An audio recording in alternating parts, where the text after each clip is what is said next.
ఒక chief engineer నాకు చెప్పారు, కట్ట తెగ్గొట్టారండి అని. కట్ట తెగ్గొట్టారు.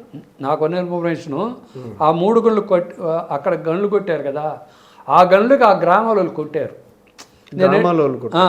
నేను అడిగి ఆ మాట కూడా, సార్ ఆ గ్రామాలంతా నాకు తెలిసి కమ్మ జనరల్ టీడీపీ ఉంటారు కదా, అట్టట్టు కొడతారండి అన్న. వాళ్ళు ఊరు మునుగుతుంటే ఏం చేస్తారు, వాళ్ళు మునిగిపోయే పొజిషన్లో ఉంది కాబట్టి కొట్టాల్సి వచ్చింది పొజిషన్ అని చెబుతాడు ఆయన. అంటే నీ పేరు చూడడం బాగోదు, సందర్భం కూడా కావాలంటే ఆయన చేత మాట్లాడితే కూడా. కానీ ఆయన ఆ డౌట్ అయితే మరి నాకు చెప్పాడు, గ్రామాల వాళ్ళే గనులు కొట్టారు సార్ అని. ఏది జరిగిన 2 రోజులుగా నేను పోయి చూసి అసలు ఏందని పోలేకపోయా. సరే డిపార్ట్మెంట్లో తెలిసిన వాళ్ళు ఉన్నారు కదా, పోయి అడిగితే గ్రామాలలో గనులు కొట్టారు సార్ అన్నాడు. అట్టేట కొడతారండి, వాళ్ళు టీడీపీ ప్రోగుంటారు కదా, వాళ్ళు గవర్నమెంట్ బ్యాడ్ కదా అన్న. మునిగిపోతుండే వాళ్ళు ఊరు మునుగుతున్నాయి కాబట్టి అలా కొట్టారండి అన్నాడు.